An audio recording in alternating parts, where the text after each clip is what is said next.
What if the world saw you as nothing? In the cold, sterile light of a courtroom, a woman sits in complete silence as her marriage is dissolved, stripped of her dignity and her future. Her powerful husband smirks, victorious.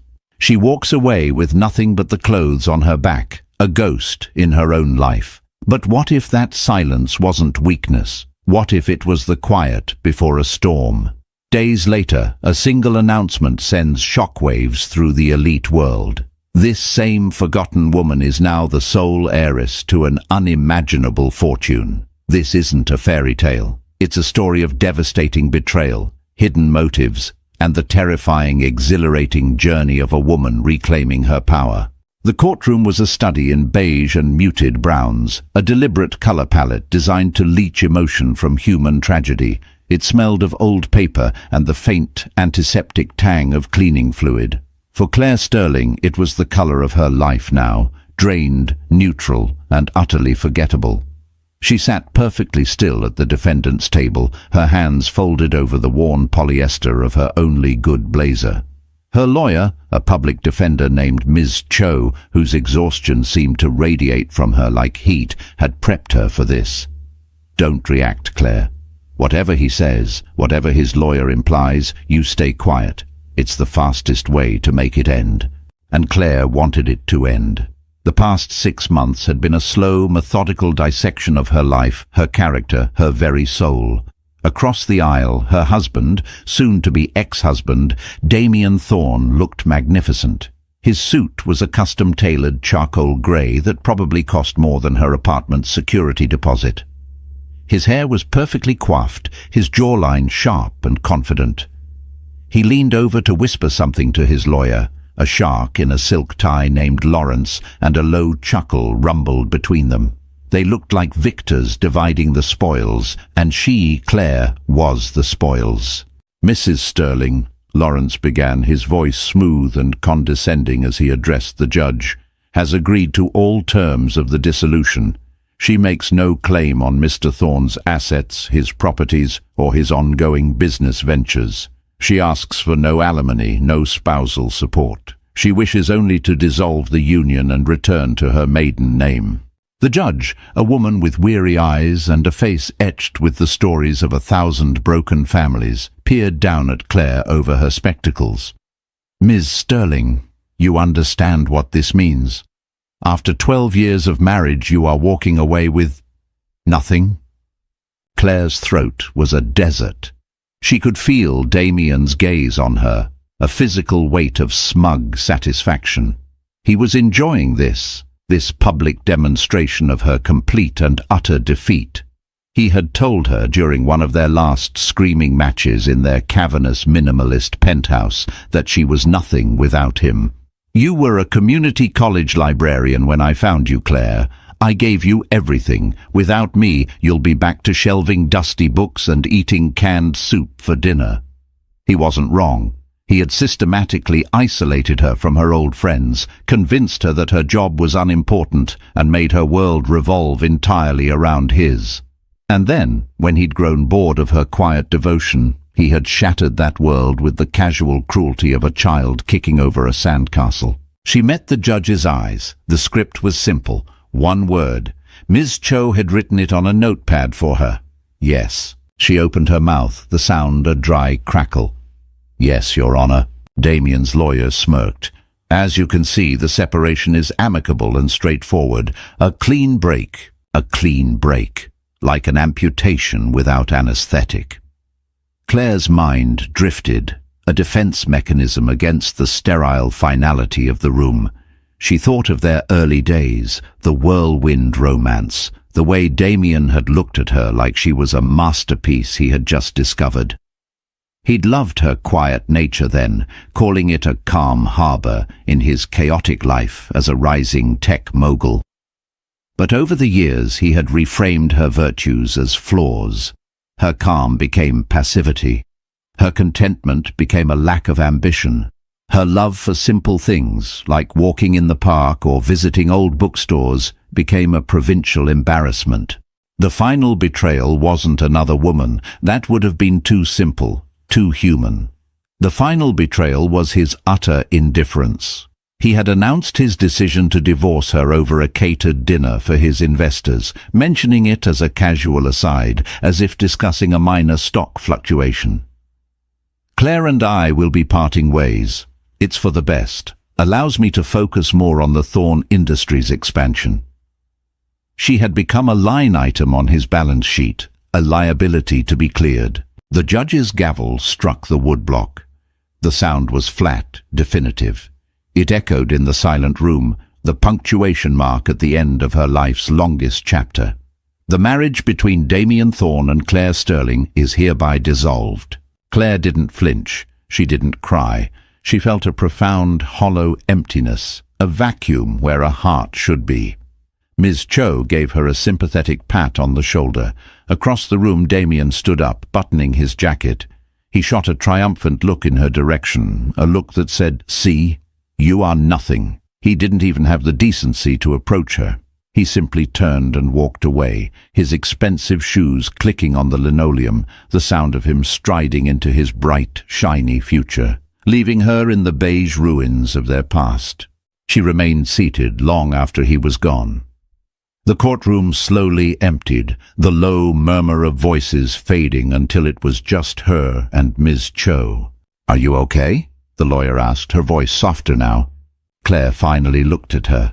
A single hot tear traced a path down her cheek, a betrayal of her hard-won composure. She wiped it away with the back of her hand. "I just want to go home," she whispered. But she didn't have a home. The penthouse had been his. The life had been his. All she had was a small rented room in a run-down part of the city, filled with second-hand furniture and the suffocating scent of someone else's memories. She walked out of the courthouse, blinking against the harsh afternoon sun. The world felt too loud, too bright, too full of life. She pulled the collar of her cheap blazer tighter, a fragile shield against a world she no longer knew how to navigate, and disappeared into the anonymous afternoon crowd, a silent woman erased from her own story.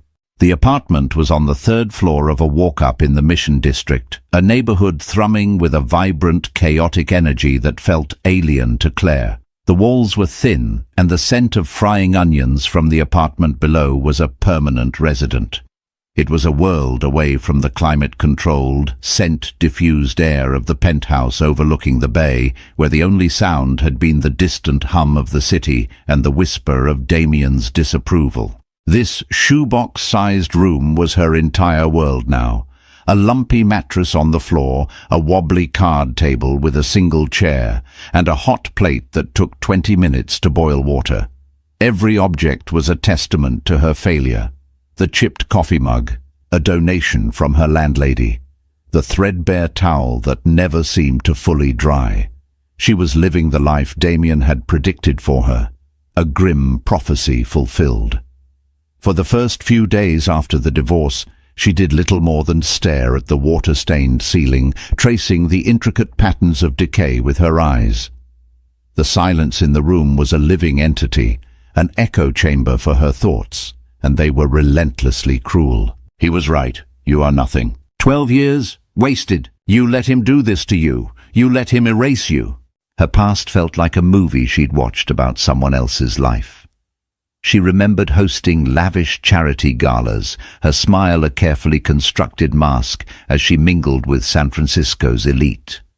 She remembered the trips to Milan for Fashion Week, where Damien would parade her around like a new acquisition. But even in those glossy memories, she could now see the cracks. The way he would correct her in front of his friends, a subtle power play disguised as a joke. The way he would dismiss her opinions on art or literature with a condescending pat on the hand. He hadn't just controlled her, he had curated her, editing out the parts of her personality he found inconvenient, until all that was left was a pleasing, silent reflection of his own success. To survive, she fell back on the ghost of her former self, the quiet librarian. She found a part-time, unpaid volunteer position at a small, dusty book restoration workshop run by a historical society. It was a refuge. The smell of aging paper, beeswax and leather was a balm to her frayed nerves. The work was meticulous and calming, mending torn pages, restitching bindings, carefully cleaning centuries-old leather covers. It was the opposite of her life with Damien. Here she was restoring things, not being torn apart. It was there, months before the divorce, that she had met Silas Blackwood. He wasn't a volunteer, just a frequent visitor, a tall, stooped man with kind, watery blue eyes and hands gnarled with age. He would sit for hours at a small table reading rare first editions, his brow furrowed in concentration. He rarely spoke, but when he did, his voice was a low, gentle rumble. He'd ask her about her work, about the specific challenges of restoring a water-damaged manuscript or a book whose spine had been completely broken.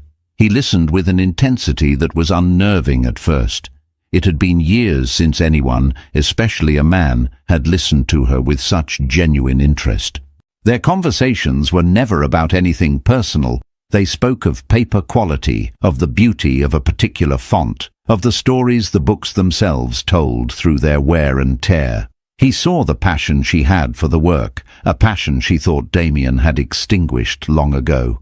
"You have a gentle touch," he'd told her one afternoon, watching her carefully apply adhesive to a detached page. "You respect the history. It's a rare quality." His simple compliment had felt like a lifeline. He saw her, the real her, not the polished wife of Damien Thorne. When she stopped showing up at the workshop after Damien filed for divorce, she assumed he had simply forgotten about her, another quiet passerby in his long life. One Tuesday evening, 2 weeks after the gavel had fallen, her cheap pay-as-you-go phone buzzed on the card table. The number was unfamiliar, a downtown San Francisco area code. She ignored it. It buzzed again, and again. With a sigh, she answered, expecting a telemarketer. "Is this Ms. Claire Sterling?" a man's voice asked. It was formal, crisp. "Yes," she said, her own voice raspy from disuse. "My name is Arthur Abernathy. I am the executor of the estate of the late Silas Blackwood. I am calling to request an urgent meeting with you at your earliest convenience." The name hit her like a physical blow. Silas. Dead. She felt a pang of genuine sorrow. The kind old man from the bookshop was gone. I'm sorry to hear that," she stammered. "But I think you have the wrong person. I barely knew Mr. Blackwood." There was a pause on the other end of the line, followed by the dry rustle of paper. "Miss Sterling," Mr. Abernathy said, his tone unwavering. "According to the legal document in my possession, signed by Mr. Blackwood 1 month ago, you knew him well enough. He has named you as the sole beneficiary of his entire estate. I believe it is imperative that we meet." Claire's mind went blank. It felt like a cruel prank, a crossed wire, a case of mistaken identity. Sole beneficiary, that's impossible. He must have family, friends. I was just the volunteer at the book bindery. "He had no living relatives," the lawyer replied patiently. "And as for his friends, it seems he considered you the most significant of them all. Our office is on Montgomery Street. Would tomorrow at 10 a.m. be suitable?" Claire sank onto her lumpy mattress, the phone feeling slick in her suddenly sweaty palm. The room, with its stained ceiling and the smell of onions, seemed to tilt on its axis. Nothing made sense. The world she knew, the small, broken world she had just started to accept, had just been fractured by a voice on the phone and a name from the past. Her echo chamber had been shattered, and in its place was a ringing, deafening question. Why? The law offices of Abernathy, Cole and Finch were located in a historic building in the financial district, a temple of old money and quiet power. The lobby was a hushed space of dark mahogany, polished brass, and the scent of lemon oil. It was a world Claire had once inhabited as a guest, always on Damien's arm, but entering it alone, dressed in her best second-hand clothes, she felt like an imposter. Her worn flats made no sound on the thick Persian rug as she was led to Mr. Abernathy's office. Arthur Abernathy was exactly as his voice had suggested, a man in his late 60s with a mane of silver hair, a crisp suit and an air of unimpeachable gravitas. His office overlooked the city, but the blinds were partially drawn, casting the room in a somber, respectful light. He stood as she entered, gesturing to a plush leather armchair that probably cost more than her entire wardrobe. "Ms. Sterling, thank you for coming on such short notice," he said, his eyes kind but professionally distant.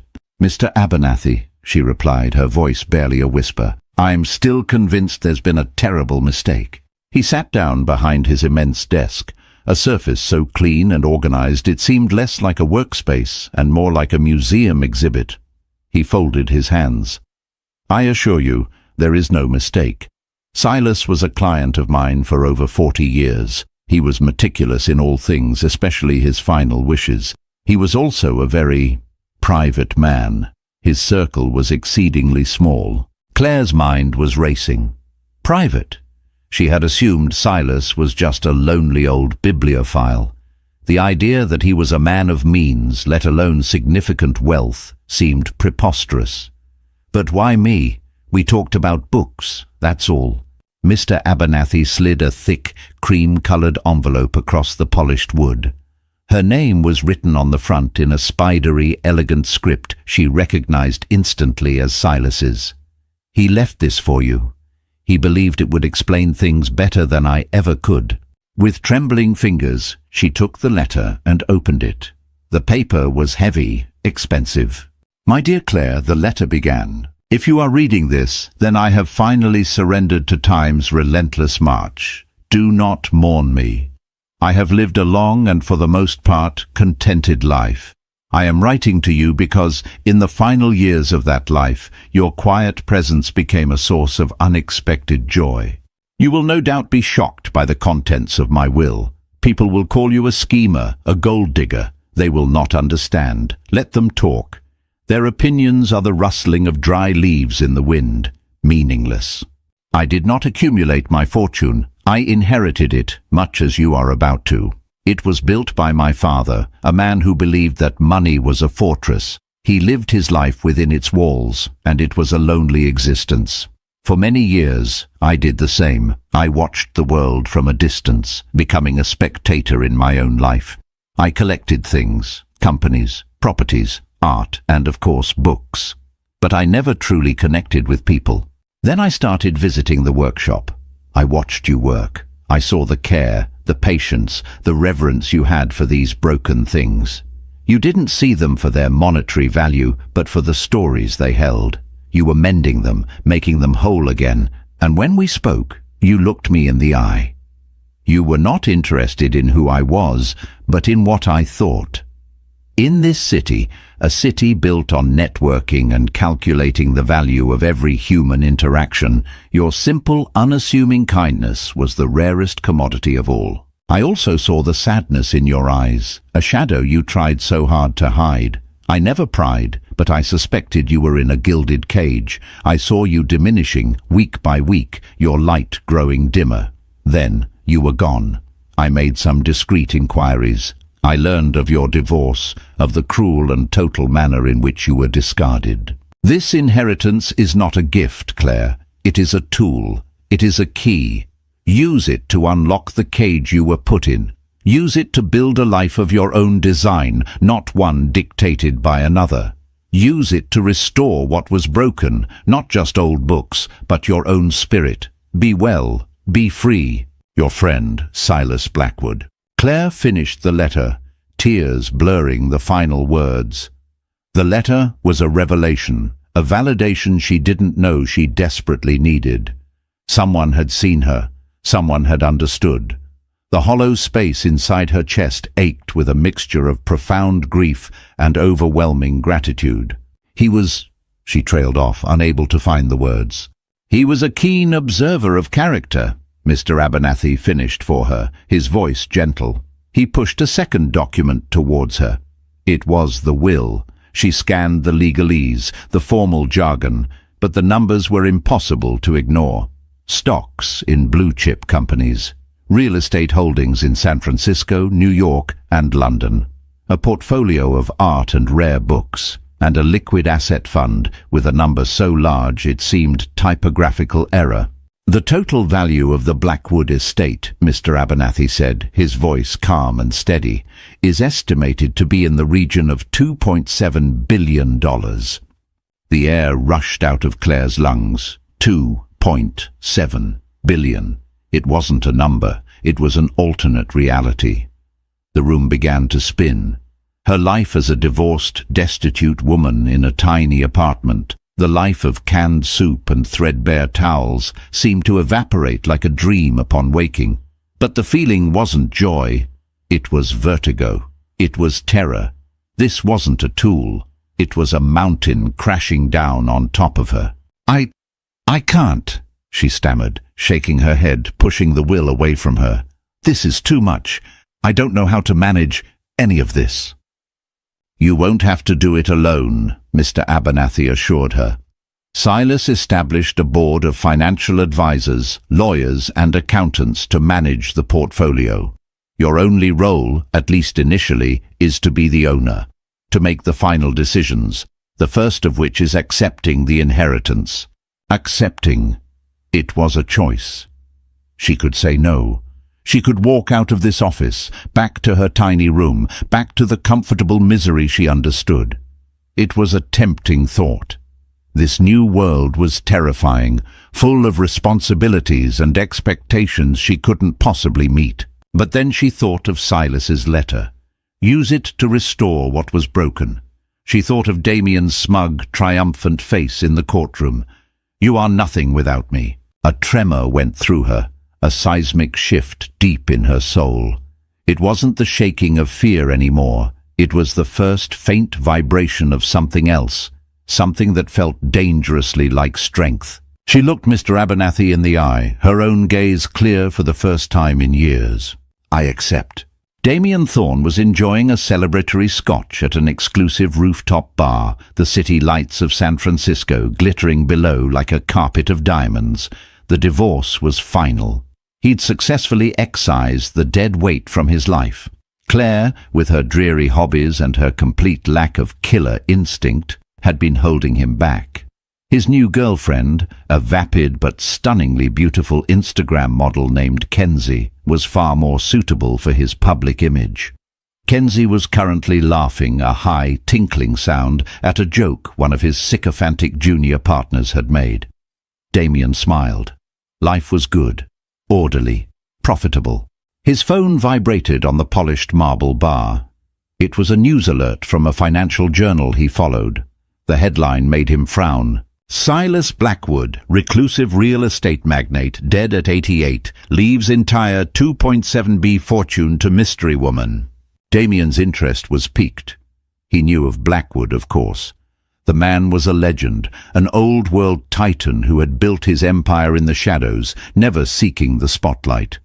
A $2.7 billion inheritance was a seismic event in their world.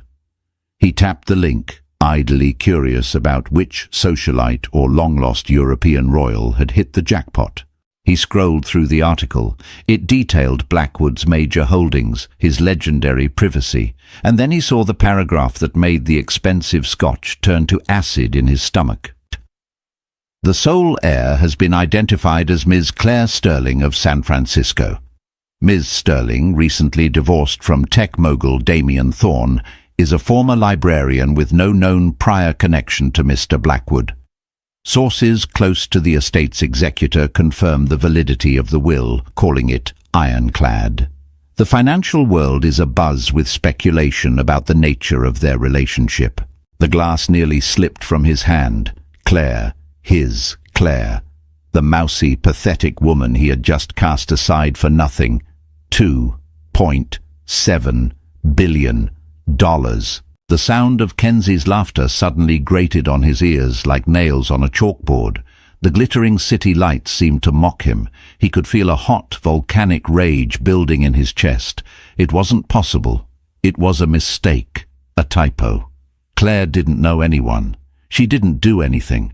How could she have possibly ensnared a man like Silas Blackwood? His mind, always calculating, began to spin. He'd underestimated her. While he thought she was quietly fading into oblivion, she must have been plotting this, playing the long game. The quiet librarian, the gentle volunteer, it must have all been an act. A brilliant, diabolical performance to seduce a lonely old billionaire. The audacity of it was almost impressive. But the admiration was quickly consumed by a possessive, blinding fury. That money should have been his, or at least it should have been in his orbit. If she had inherited it while they were married, it would have been a marital asset. He had divorced her 2 weeks too early. The irony was so bitter it made him want to scream. He abruptly stood up, grabbing his coat. "I have to go," he snapped, leaving Kenzie and his partners looking bewildered. He drove his McLaren through the city streets with reckless abandon, his knuckles white on the steering wheel. He went straight to her last known address, the pathetic little apartment in the Mission. He buzzed her number relentlessly, then pounded on the door. No answer. Of course not. She was probably already holed up in some 5-star hotel with her lawyer, laughing at him. Finally, he did what he had sworn he would never do again. He called her. It went to voicemail on the first ring. He called again and again. On the 5th try, she picked up. "Hello?" Her voice was different, still soft, but without the familiar tremor of fear he was used to hearing. "Claire, it's Damien." He tried to keep his voice level, but the rage was a physical pressure in his throat. There was a long pause. "I know." "What is this? What did you do?" he demanded. "I didn't do anything, Damien." "Don't lie to me," he roared, losing his composure. "You played me. You played all of us. This whole sad, pathetic act while you were cozying up to some decrepit old man, waiting for him to die. How could you be so deceitful?" The silence on the other end of the line was deafening. He expected her to cry, to stammer out a defense. That's what she always did. But the silence stretched on, filled only by his own heavy breathing. When she finally spoke, her voice was cold. It was a tone he had never heard from her before, and it sent an actual chill down his spine. "The man you're talking about was my friend. A kind, decent man who showed me more respect in a few casual conversations than you showed me in 12 years of marriage. This conversation is over." "Claire, don't you dare hang up on me," he snarled. "We need to talk about our future. This changes everything." "No, Damien," she said, and for the first time he heard the faint tremor again, but this time it wasn't fear. It was the controlled vibration of suppressed power. "It changes my future. You made it very clear that I am not a part of yours. You were right. It's a clean break." And then she hung up. Damien stared at his phone in stunned disbelief. She had hung up on him. Claire, the woman who used to apologize if he sighed too loudly. The woman who had sat silently in court and let him strip her of everything. The vulture had returned to the carcass, only to find that the carcass had gotten up, sprouted wings of gold, and flown away. And Damien Thorne, for the first time in his meticulously controlled life, had no idea what to do next. The hunt was on. The address Mr. Abernathy gave her was in Pacific Heights, a neighborhood of stately mansions and immaculate gardens perched high above the city. Claire took a taxi, feeling a growing sense of dread as the car climbed the steep, winding roads. She had expected a gaudy palace, a monument to a billionaire's ego. Instead, the taxi pulled up to a handsome, ivy-covered brownstone set back from the street behind a wrought-iron fence. It was large, but it possessed a quiet, understated elegance. It looked less like a mansion and more like a university library. A stern-looking woman in a simple black dress, the housekeeper, let her in. Her name was Mrs. Gable, and she had worked for Silas for 30 years.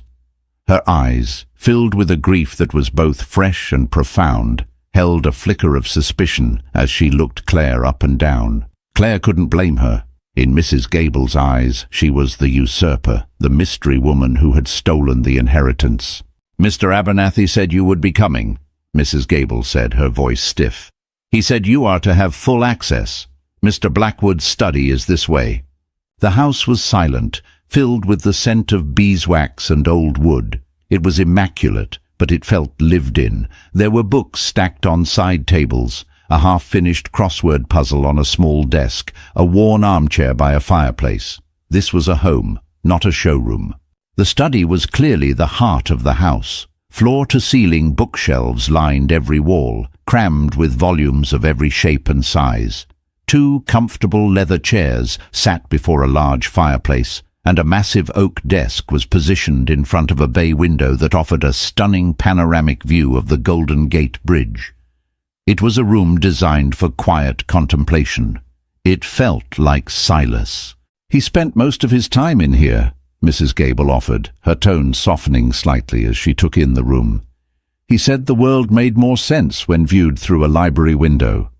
She paused, then looked directly at Claire. "I don't understand any of this. He never mentioned you. Not once."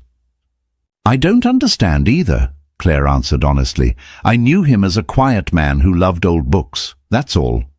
Mrs. Gable seemed to consider this for a moment, her gaze searching Claire's face. Whatever she saw there seemed to satisfy her. With a small, curt nod, she backed out of the room, leaving Claire alone. Claire felt an almost sacred hush in the room. This was Silas's sanctuary. She ran her fingers along the spines of the books: poetry, history, philosophy, classic novels. They were the books of a man who had sought to understand the world, not just to own it. On the large oak desk, positioned squarely in the center, was a small leather-bound journal. It was different from the others. It looked more personal. Beside it was a small folded note with her name on it. "Claire, this one is for you, S.B." She sat in his large, worn leather chair, which still seemed to hold the faint impression of his body. She opened the journal. The first page was dated just a few weeks after she had stopped coming to the restoration workshop. She is gone. The quiet woman with the sad eyes has not returned. I feel her absence more than I would have expected. The workshop is dimmer without her. It is a foolish sentiment for a man of my age to feel such a connection to a near stranger. But her presence was a quiet comfort. She asks for nothing, a rare quality. I hope she is well. Claire's breath hitched. He had noticed. He had cared. She turned the page. The entries continued, sporadic at first, then more frequent.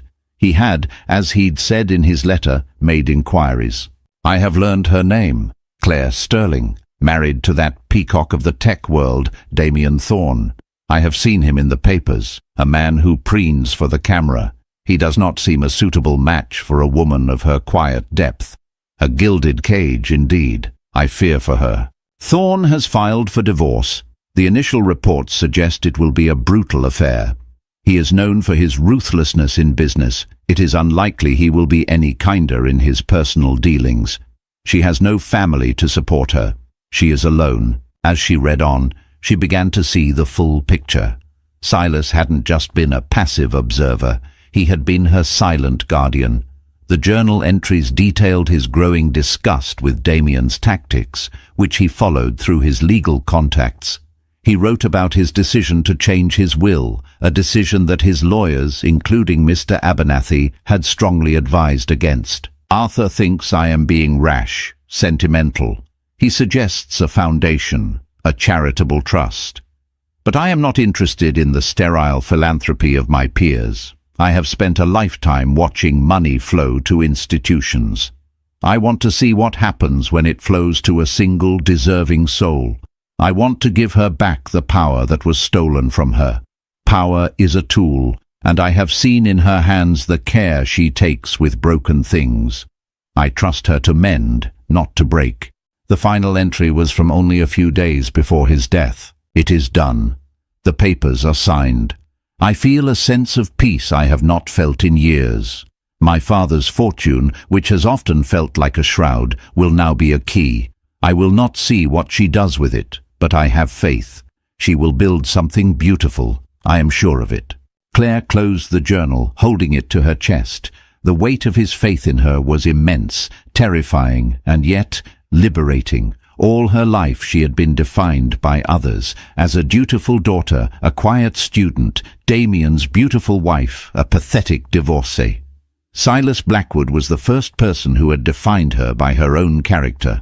She looked out the window at the iconic bridge, shrouded in the late afternoon fog. The view was dizzying.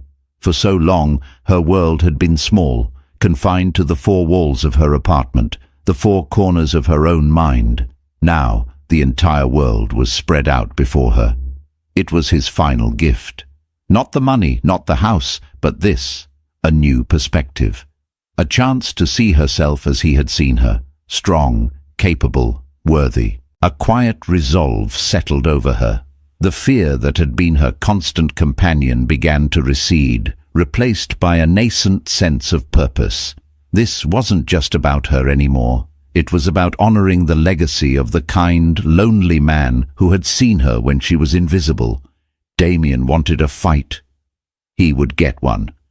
But she wouldn't be fighting for the money. She would be fighting for Silas. She would be fighting for herself. The media storm broke with the force of a tsunami. The story was irresistible. The scorned ex-wife, left with nothing, who suddenly becomes one of the wealthiest women in the world overnight. Paparazzi camped outside her apartment building, their long-lensed cameras like sniper rifles aimed at her life. Tabloid headlines screamed with speculation. Was she a brilliant mastermind, a seductive schemer, an innocent victim of circumstance? She became a blank canvas onto which the public projected all their fantasies about wealth, luck, and revenge. Claire, guided by Mr. Abernathy, moved into Silas's Pacific Heights home. The house, with its thick walls and gated privacy, became her fortress against the siege. Mr. Abernathy hired a security detail and a public relations firm to handle the deluge of media requests. Claire's life, once defined by its smallness, was now a corporate enterprise. Damien, true to form, did not stay quiet. He launched his own counter-offensive through the press. He gave a carefully worded interview to a prominent financial magazine, painting a picture of a troubled, manipulative woman. "I loved Claire deeply," he said, his face a mask of sorrowful sincerity. "But she was always searching for something more. I built a wonderful life for us, but it was never enough. She became withdrawn, secretive. This connection with Mr. Blackwood, it explains a lot. I feel betrayed, of course, but mostly I just feel sad for her. And frankly, I'm concerned. A woman of her fragile emotional state is not equipped to handle this kind of fortune. I see it as my duty, as someone who still cares for her, to ensure that Silas Blackwood's legacy is managed responsibly." It was a masterful performance. He was the concerned ex-husband, the noble victim. He was laying the groundwork for his real attack. A week later, Mr. Abernathy called her into the study. He held a sheaf of legal documents, his expression grim. "He's filed a lawsuit," Mr. Abernathy said, his voice clipped with disdain. "He's contesting the will." Claire's heart sank. "On what grounds?" "Flimsy ones. He's claiming that you exerted undue influence over Mr. Blackwood. Furthermore, he's petitioning the court to have a significant portion of the estate placed into a trust, which he, of course, would benevolently oversee. His argument is that since your alleged relationship with Blackwood began during your marriage to him, the inheritance is a direct result of opportunities afforded to you as his wife, and is therefore, in essence, a marital asset he is entitled to." The audacity of it was breathtaking. He was trying to claim ownership of her friendship with Silas, a friendship that had only flourished because she was seeking refuge from him. The old Claire would have crumbled. The old Claire would have been terrified of another court battle, another public humiliation. But as she sat in Silas's chair, surrounded by his books and his quiet strength, she felt a cold anger solidify within her. "He will not touch Silas's legacy," she said, her voice low and steady. "He will not tarnish his name to satisfy his own greed. We fight him, with everything we have." Mr. Abernathy allowed himself a small, approving smile. "Excellent. I have already assembled the best litigation team in the state. Mr. Thorne has mistaken your quiet nature for weakness. It is a mistake he will come to regret." The battle began. It was a war waged not with weapons, but with depositions, motions, and character assassinations. Damien's lawyers were ruthless. They subpoenaed her financial records from before the inheritance, revealing her poverty. They deposed the volunteers at the book bindery, trying to twist her quiet friendship with Silas into something sordid and transactional. They painted her as a predator who had targeted a vulnerable old man. Claire, however, was no longer the silent woman in the courtroom. Flanked by her own formidable legal team, she faced the depositions with a calm dignity that infuriated Damien's lawyers. "Miss Sterling, isn't it true you were deeply in debt when you met Mr. Blackwood?" one of them asked during a grueling 7-hour session. "I had very little money, yes," Claire replied calmly.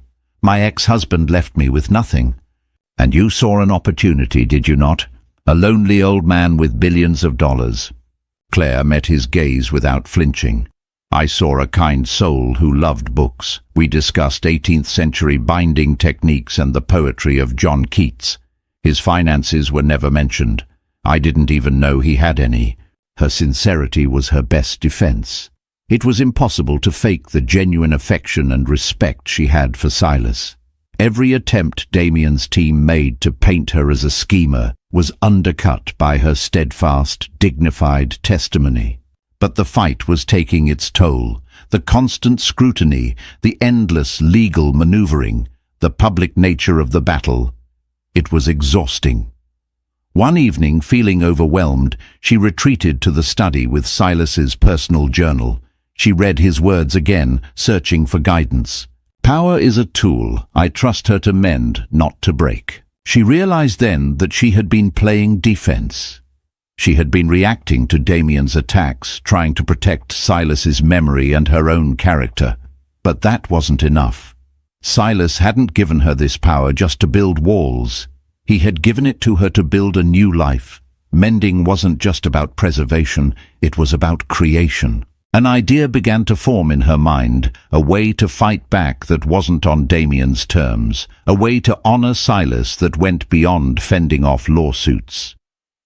She picked up the phone and called Mr. Abernathy. "Arthur," she said, using his first name for the first time, "I need you to arrange a press conference. It's time I stopped letting Damien Thorne tell my story. It's time I told my own."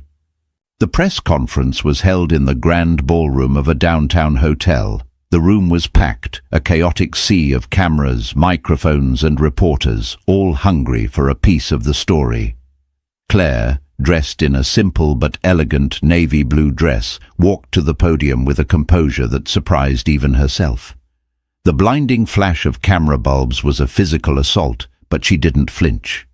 She remembered Damien in these moments, basking in the attention like a lizard soaking up the sun. For her, it was simply a means to an end. She didn't read from a prepared statement. She spoke from the heart, her voice clear and steady, amplified by the sound system. "For the past several weeks, you have all written and spoken a great deal about me," she began, her eyes scanning the crowd. "You've called me a gold digger, a schemer, a mystery woman. My ex-husband has called me emotionally fragile and manipulative. He is trying to portray my friendship with a kind, honorable man as a sordid transaction. He is doing this because he believes he is entitled to something that is not his. This is a pattern of behavior for him." A murmur went through the room.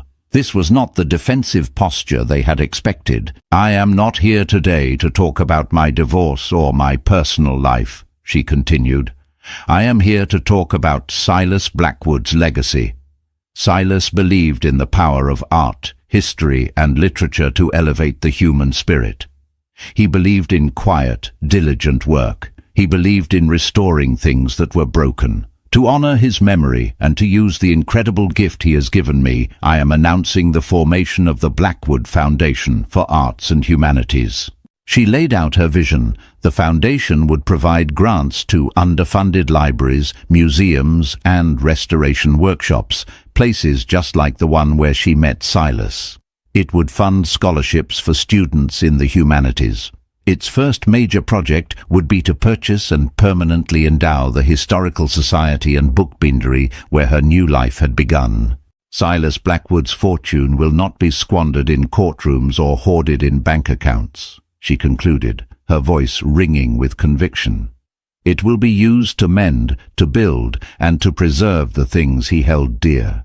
That is his true will, and I intend to see it carried out. The announcement was a strategic masterstroke. It reframed the narrative completely. She was no longer a passive recipient of a windfall. She was an active steward of a legacy. The story shifted from a tawdry tale of money and betrayal to one of philanthropy and purpose. Public opinion, a fickle and powerful beast, began to swing decisively in her favor. Damien was apoplectic. Claire's move had made him look petty and grasping. His lawsuit, once framed as a noble effort to protect a legacy, now looked like a naked cash grab. But he was not a man who retreated. He ordered his legal team to double down, to dig deeper, to find something he could use to destroy her. But Claire was no longer just playing defense. The press conference had awakened something in her, a sense of agency, a taste for the offensive. Inspired by Silas's journals, she wondered about the man Damien truly was, beyond the polished public image. Silas had seen him as a peacock, a man who preened for the camera. What was behind the feathers? On a hunch, she contacted Mr. Abernathy with a new request. Arthur, Silas mentioned in his journals that he had legal contacts who kept him informed about Damien's divorce tactics. I want to hire the best private investigator you can find. I want to know everything about Damien Thorne's business. Not the polished version he presents to shareholders, but the real version. Mr. Abernathy, sensing the shift in her, complied without question. He hired a woman named Lena Petrova, a former investigative journalist with a reputation for being relentless and discreet. Lena's investigation started quietly. She began with Thorne Industries' public financials, then started digging into shell corporations, offshore accounts, and supply chains. For weeks there was nothing but a series of frustrating dead ends. Damien was good at covering his tracks. But then Lena found a loose thread. A disgruntled former CFO of a smaller tech company that Thorne Industries had acquired in a hostile takeover 2 years prior. The man had been forced to sign an ironclad NDA, but Lena, using a combination of charm and a promise of anonymous protection, convinced him to talk. The story he told was ugly. Damien's meteoric rise wasn't just due to innovation and business acumen.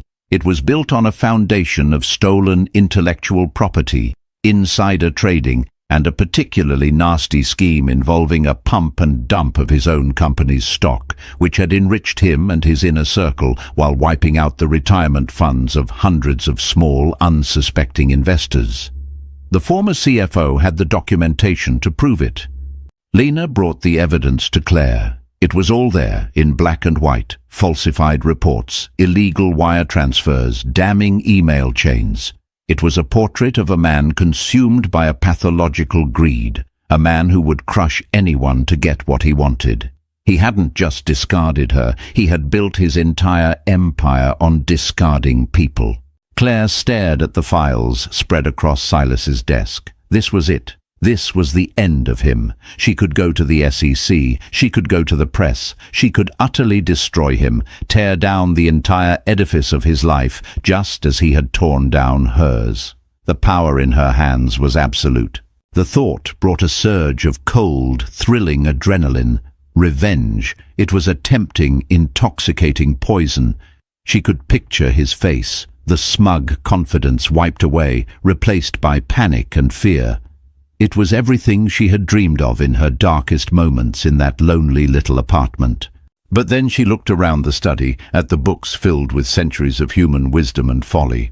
She thought of Silas's words, "I trust her to mend, not to break." To release this information would be an act of demolition. It would be an explosion, and explosions leave rubble, hurting the innocent as well as the guilty. The employees of Thorne Industries. The market itself. It would be a messy, destructive act. It would be something Damien would do. She realized, with startling clarity, that true power wasn't about destruction. It was about control. It was about choosing not to use the weapon in your hand. She now had the means to end the war, not just win a single battle. She picked up the phone, but it wasn't the SEC she was calling. It was Damien's private number. "Damien," she said when he answered, his voice wary. "We need to talk, in person. No lawyers." She told him the place and the time, then hung up before he could respond. The final confrontation would not be in a courtroom or a boardroom. It would be on her turf, in the heart of Silas Blackwood's library. Damien arrived at the Pacific Heights house exactly on time. Punctuality was a tenet of his religion of control. He was dressed in a dark, impeccably tailored suit, a piece of armor for the battle he was about to face. He expected to see a team of lawyers, a calculated ambush. Instead, Mrs. Gable led him silently through the quiet house to the study, where Claire was waiting alone. She was standing by the large bay window, looking out at the fog rolling in over the bay. She didn't turn as he entered. The room was just as he had imagined, a stuffy, old-world cliché. He felt a surge of contempt for the dead man who had caused all this chaos. "So this is the inner sanctum," he began, his voice dripping with sarcasm. "The place where you and the old man hatched your little scheme. It's quite the setting for a shakedown, Claire. I assume your lawyers are hiding behind the curtains?" Claire finally turned to face him. She wasn't wearing a power suit or a dress designed to intimidate. She was in a simple cashmere sweater and slacks. She looked comfortable, at ease. It was this unnerving calm that set him on edge more than any legal threat could. "There are no lawyers, Damien," she said, her voice quiet but resonant in the book-lined room. "This isn't about the lawsuit. That's just a symptom. This is about the disease." She gestured to the two leather armchairs by the cold fireplace. "Please, sit." He remained standing, crossing his arms. "I prefer to stand. Say what you have to say. I have a dinner meeting." Claire gave a small, sad smile. "You always have a dinner meeting." She didn't press the issue. She walked over to Silas's massive oak desk. On its polished surface was a single slim file folder. She picked it up and held it. "When we were married," she began, her tone conversational, "I used to wonder how you did it. How you were always one step ahead. How your gambles always paid off. I thought it was brilliance. I was so proud of you." Damien's jaw tightened. "Get to the point." "The point," she said, her voice hardening almost imperceptibly, "is that it wasn't brilliance. It was fraud." She opened the folder. She didn't show it to him. She just began to speak, her voice calm and methodical. She detailed the hostile takeover of a company called Heiress Systems. She named the former CFO. She quoted dates and figures related to the insider trading that preceded the acquisition. She mentioned offshore accounts in the Cayman Islands. She spoke of the illegal stock manipulation scheme, even naming two of the small-time investors whose life savings had been wiped out. She recited the facts without malice, like a historian recounting a series of unfortunate events. With every word, another layer of Damien's armor peeled away. His confident posture began to stiffen. The color drained from his face.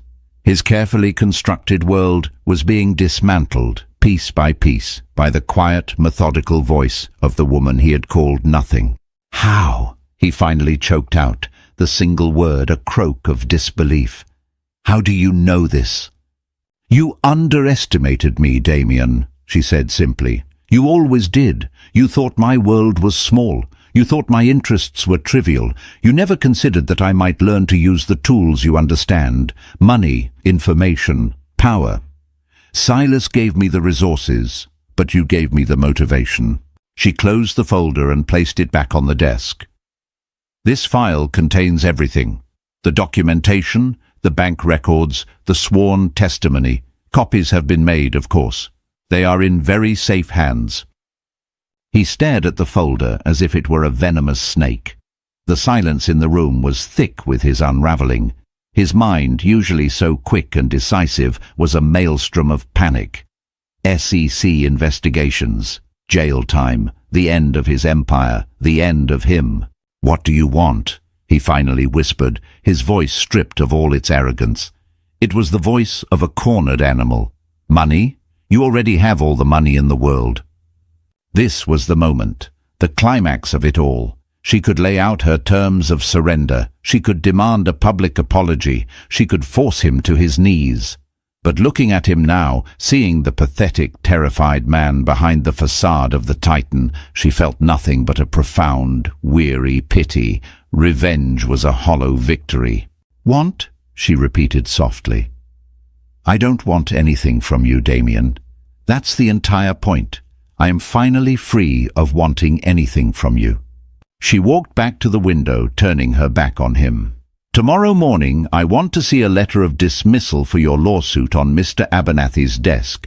You will drop all claims against Silas Blackwood's estate. You will never speak my name or his name in public again. You will walk away, and you will disappear from my life forever."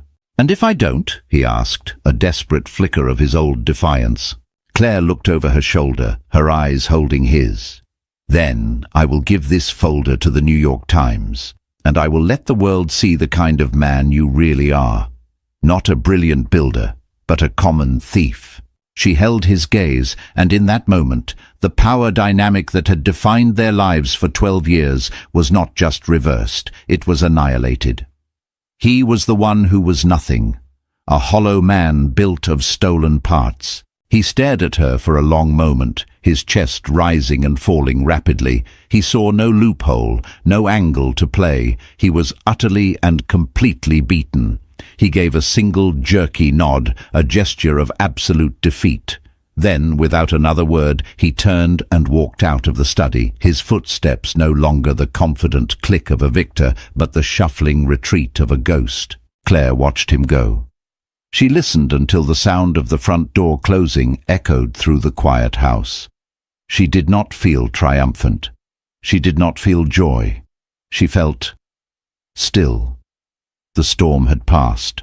The war was over. She looked down at the file on the desk, the weapon she had chosen not to fire.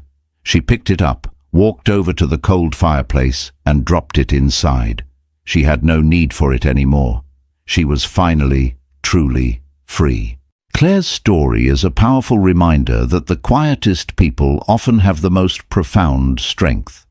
She went from being a ghost in her own life to the architect of a lasting legacy, not through vengeance, but through dignity and purpose. She found that true power isn't about destroying your enemies, but about having the strength to build something beautiful in the ruins they left behind. Her journey from silence to significance is one of betrayal, incredible resilience, and ultimately redemption. If Claire's story resonated with you, and if you believe in the power of the human spirit to overcome adversity, please take a moment to hit the like button. Share this video with someone who might need to hear a story of hope and strength. And of course, subscribe to our channel for more deep dive stories like this one. What did you think of Claire's final decision? Let us know in the comments below. We love hearing from you. Thanks for watching.